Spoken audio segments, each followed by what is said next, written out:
कालू कौवा जंगल के स्कूल में प्रिंसिपल था। उसी स्कूल में लाडो चिड़िया और मीनू मौसी बच्चों को पढ़ाती थी। लाडो चिड़िया के ऊपर स्कूल की एक और जिम्मेदारी थी, जंगल के सभी बच्चों को स्कूल में लेकर आना और स्कूल की छुट्टी होने के बाद उन्हें वापस अपने अपने घर छोड़ना। बच्चों को स्कूल में ले आने और ले जाने के लिए लाडो को स्कूल की तरफ से एक स्कूल बस दी गई थी जो हवा में उड़ती थी। दोस्तों, आपको तो पता ही है, कुछ बच्चों को स्कूल जाना बिल्कुल ही अच्छा नहीं लगता। इसीलिए कालू के स्कूल ने एक उड़ने वाली बस बनाई थी ताकि बच्चे खुशी से स्कूल आ सके। जंगल के सारे पंछियों के बच्चे उड़ने वाले बस में स्कूल आते थे, सिवाय बुलबुल चिड़िया के बच्चे के। बुलबुल चिड़िया गरीब थी, इसीलिए वो स्कूल बस की फीस नहीं भर सकती थी। वो हर रोज अपने बेटे सोनू को पीठ पर बिठाकर स्कूल छोड़ने के लिए आती थी। माँ, मुझे भी उड़ने वाली स्कूल बस में जाना है। मेरे सारे दोस्त मुझे गरीब गरीब कह के चिढ़ाते हैं। माँ, तुम स्कूल बस की फीस भर दो ना, ताकि मैं भी उड़ने वाली बस में जा सकूं। तुम्हारे दोस्त सही कहते हैं, हम सच में गरीब हैं। हमारे पास उतने पैसे नहीं हैं सोनू बेटा। अब चलो, स्कूल के लिए देरी हो रही है। बुलबुल अपने बेटे सोनू को पीठ पर बिठाकर स्कूल की तरफ निकल पड़ती है। कालू के स्कूल में बच्चों को बहुत अच्छे अच्छे लेसन सिखाए जाते थे, जैसे कि शिकारी पंछियों से कैसे बचना है, अपना खाना खुद कैसे ढूंढना है, अपने पेरेंट्स की मदद लिए बिना कैसे हवा में उड़ना है, अपने पंखों का ख्याल खुद कैसे रखना है। मीनू मौसी, लाडो चिड़िया और कालू कौवा तीनों मिलकर बच्चों को बहुत अच्छी तरह से सब कुछ सिखाते थे। कहने को कालू स्कूल का प्रिंसिपल था, लेकिन स्कूल का मालिक एक चील था जो बहुत लालची और गुस्से वाला था। अगर कोई बच्चा स्कूल की फीस टाइम पर ना भर पाए तो वो उसे स्कूल में नहीं आने देता था। गर्मियों की छुट्टियां अब खत्म हो गई थी और फिर से स्कूल शुरू हो गया था। पहले ही दिन कालू ने बच्चों को सूचना दे दी, बच्चों, अब गर्मियों की छुट्टियां खत्म हो गई है और आज से रेगुलर स्कूल शुरू हो गया है। आज से सारे बच्चे रोज स्कूल आएंगे। आज जितने भी बच्चे स्कूल आए हैं, मैं उनके ऊपर एक जिम्मेदारी सौंप रहा हूँ कि आज जो भी बच्चे स्कूल में एब्सेंट है उन्हें जाकर बता दो कि कल से रेगुलर स्कूल आना है। जो भी बच्चा कल से रेगुलर स्कूल नहीं आएगा तो उसे फाइन लगेगा। आप सबके समझ में आ गई ना बात? जी सर। अरे हाँ, मैं एक और बात बताना तो भूल ही गया। आज से स्कूल का नया साल शुरू हो गया है, तो कल स्कूल आते समय स्कूल की फीस जरूर लेते आना और सब बच्चे कल आते समय नया यूनिफॉर्म पहनकर आएंगे और पढ़ाई के लिए जो जो सामग्री लगती है वो भी बाजार से जाकर खरीद लेना। कालू की सूचना सारे बच्चों ने सुन ली और सारे बच्चे बहुत खुश भी हो गए, क्योंकि उनको कल एक नया यूनिफॉर्म मिलेगा, पढ़ाई के लिए अच्छी सामग्री मिलेगी। लेकिन बुलबुल चिड़िया का बच्चा सोनू कालू प्रिंसिपल की बात सुनकर मायूस हो जाता है, क्योंकि उसको पता था वो गरीब है। उसे हर साल की तरह इस साल भी पुराना यूनिफॉर्म ही पहनना पड़ेगा। बाकी के सारे बच्चे नया यूनिफॉर्म पहनकर आएंगे और सोनू को चिढ़ाने लगेंगे। स्कूल की छुट्टी हो जाती है, सारे बच्चे लाडो की उड़ने वाली बस में घर आ जाते हैं। सोनू भी अपनी माँ के पीठ पर बैठकर घर आ जाता है। माँ, आज से स्कूल का नया साल शुरू हो गया है, तो आज प्रिंसिपल सर ने सारे बच्चों को ये सूचना दी है कि कल स्कूल आते समय नया यूनिफॉर्म पहन कर आना और पढ़ाई की नई सामग्री बाजार से खरीद कर लेकर आना। माँ, चलो ना, हम बाजार जाकर आते हैं। बाजार जाकर मेरे लिए एक नया यूनिफॉर्म लाते हैं। माँ, मेरा अभी का यूनिफॉर्म तो बहुत खराब हो गया है और कई जगह तो फट भी गया है। सोनू की माँ बुलबुल चिड़िया कुछ नहीं बोलती। माँ, क्या हुआ? तुम चुप क्यों हो? कुछ तो बोलो ना माँ। चलो ना माँ, हम बाजार जाते हैं। सोनू बेटा, मुझे माफ कर दो। इस साल भी तुम्हें तुम्हारा पुराना ही यूनिफॉर्म पहनकर स्कूल जाना पड़ेगा। हमारे पास उतने पैसे नहीं है बेटा।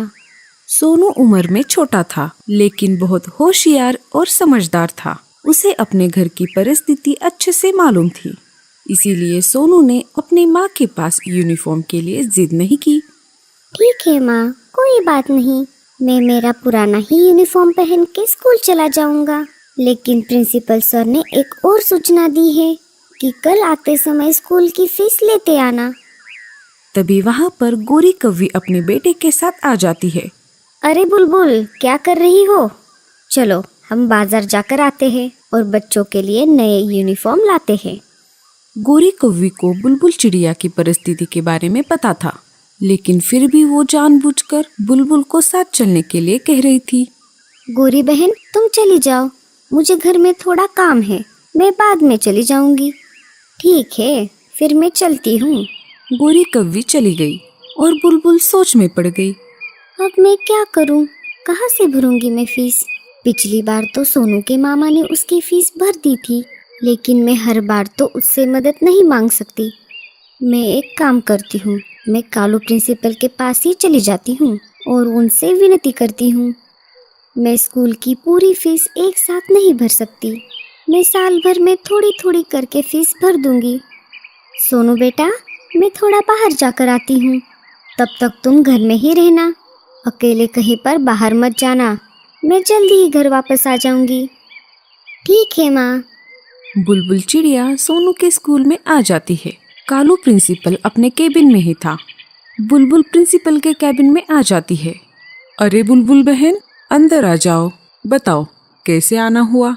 बुलबुल चिड़िया अपनी सारी सिचुएशन कालू कौवे को बताती है। बुलबुल बहन, मैं तुम्हारे परिस्थिति के बारे में जानता हूँ। तुम्हारा बेटा सोनू स्कूल में सबसे होशियार है। तुम एक काम करो, तुम सोनू की फीस साल भर में कभी भी भर सकती हो और सोनू के नए यूनिफॉर्म का खर्चा मैं स्कूल से भर दूंगा। कालू और बुलबुल की ये सब बातें मीनू मौसी चुपके से केबिन के बाहर से सुन रही थी। आपका ये एहसान मैं जिंदगी भर नहीं भूल पाऊंगी। अब मैं चलती हूँ, सोनू घर पे अकेला है। आपको तो पता ही है, जंगल में शिकारी पंछी घूम रहे हैं। तुम चिंता मत करो, तुम निश्चिंत होकर घर चली जाओ। जैसे ही बुलबुल केबिन के बाहर आने लगती है, मीनू मौसी वहाँ से निकलकर सीधा चील के पास आ जाती है, जो उसी स्कूल का मालिक था। अरे मीनू मौसी, आइए, बताइए आज अचानक कैसे आना हुआ। जी सर, क्या बताऊँ आपको, स्कूल में आपकी गैर हाजिरी की वजह से आपके पीठ पीछे कालू कौवे ने स्कूल को धर्मशाला बना दिया है। मौसी, आप ये क्या बोल रही हो? सीधा सीधा बताओ, क्या चल रहा है स्कूल में? अरे सर, वो कालू कौवा आपके पीठ पीछे खुद को स्कूल का मालिक समझ रहा है। वो अपने मन मर्जी कुछ बच्चों के फीस को माफ कर रहा है और उनके यूनिफॉर्म का खर्चा स्कूल की तरफ से कर रहा है। क्या ये सब क्या चल रहा है मेरे पीठ पीछे? चलो, मैं अभी स्कूल आता हूँ तुम्हारे साथ। मैं खुद ही कालू कौवे से पूछता हूँ। हाँ हाँ चलिए, मैं क्या झूठ बोल रही हूँ, आप खुद ही चल के कालू कौवे से पूछ लेना। मीनू मौसी और चील स्कूल में आ जाते हैं। कालू अपने केबिन में ही था। जैसे ही चील और मीनू मौसी केबिन में आ जाते हैं, कालू चील को देखकर उठकर खड़ा हो जाता है। अरे मालिक, आप आइए, आज अचानक से स्कूल में कैसे आना हुआ? अब क्या मेरे स्कूल में आने के लिए मुझे तेरी परमिशन लेनी पड़ेगी? ये स्कूल मेरा है और मैं इस स्कूल का मालिक हूँ। मैं जब चाहूँ यहाँ पर आ सकता हूँ, मेरी मर्जी। अरे मालिक, आप तो बेवजह ही गुस्सा हो रहे हो। मैं तो ऐसे ही पूछ रहा था। सुना है तुम मेरे पीठ पीछे अपनी मर्जी से ही स्कूल चला रहे हो।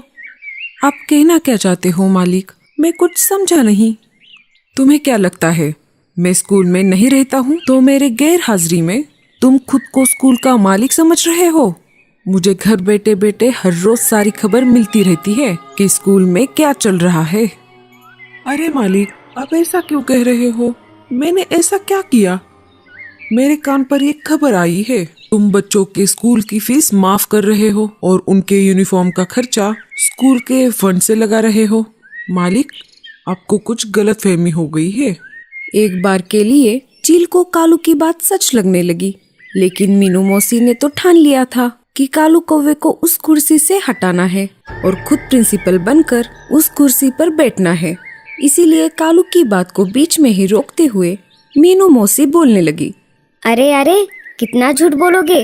बुलबुल के सामने तो तुम कुछ और ही बोल रहे थे और मालिक खुद यहाँ पर आए हैं तो तुम अपनी बातों को पलट रहे हो। मालिक, अबे साफ साफ झूठ बोल रहा है। मैंने खुद अपने कानों से सब कुछ सुना है और आंखों से देखा भी है। कालू ने हाल ही में स्कूल ज्वाइन किया था और अपने समझदारी की वजह से चील ने उसे प्रिंसिपल बनाया था। लेकिन मीनू मौसी जब से जंगल में स्कूल बनाया गया था तब से स्कूल से जुड़ी हुई थी।